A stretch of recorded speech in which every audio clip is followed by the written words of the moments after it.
जालना जिल्ह्यातील बदनापूर येथील RP English स्कूलची मान्यता रद्द करण्यात आल्यानं तब्बल 575 विद्यार्थ्यांच्या शिक्षणाचा गंभीर प्रश्न निर्माण झालाय. राजे यशवंतराव होळकर योजनेअंतर्गत शिक्षण घेत असलेल्या या विद्यार्थ्यांसमोर आता कोठे जावे हा प्रश्न उभा राहिला असून अनेक विद्यार्थ्यांचे डोळे अक्षरशः पाण्यानं भरून आलेत.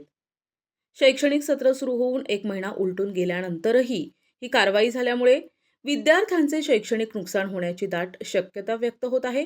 अशा परिस्थितीत इतर शाळांमध्ये तातडीनं समायोजन केल्यास अभ्यासक्रमाशी जुळवून घेणं विद्यार्थ्यांसाठी मोठे आव्हान ठरणार आहे.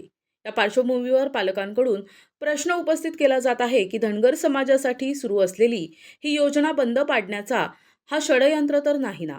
मेंढपाळ कुटुंबातील मुले सन्मानाने आणि इतर श्रीमंत घरातील मुलांसोबत एकाच बाकावर बसून इंग्रजी शिक्षण घेत आहेत, हे काहींना खटकत तर नाही ना, अशी तीव्र भावना पालकांमध्ये व्यक्त होत आहे. पालकांचे म्हणणे आहे की शाळेवर कारवाई करायचीच असल्यास किमान पालक सभा घेऊन सर्वांची मतं जाणून घ्यावी. 50% जास्त पालकांची तक्रार नसल्यास शाळा योग्य की अयोग्य हे ठरवण्याचा अधिकार पालकांनाच द्यावा. शिक्षणात जात, धर्म, पंथ आणि राजकारण आणू नये हीच त्यांची अपेक्षा आहे. संस्थेच्या वतीनं स्पष्ट करण्यात आले आहे की कोणताही भ्रष्टाचार किंवा बोगस विद्यार्थ्यांच्या नावाने अनुदान उचलण्यात आलेले नाही. वसतिगृहात राहण्याची इच्छा नसलेल्या विद्यार्थ्यांसाठी मोफत स्कूल बसची सुविधा देण्यात आली होती.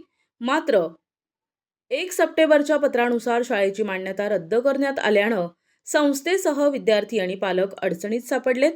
विद्यार्थ्यांचे हित लक्षात घेऊन शासन आणि धनगर कृती समितीकडे मागणी करण्यात येत आहे की सध्याचे शैक्षणिक वर्ष पूर्ण झाल्यानंतरच विद्यार्थ्यांचे इतर शाळांमध्ये समायोजन करण्यात यावे, जेणेकरून विद्यार्थ्यांचे शैक्षणिक नुकसान होणार नाही.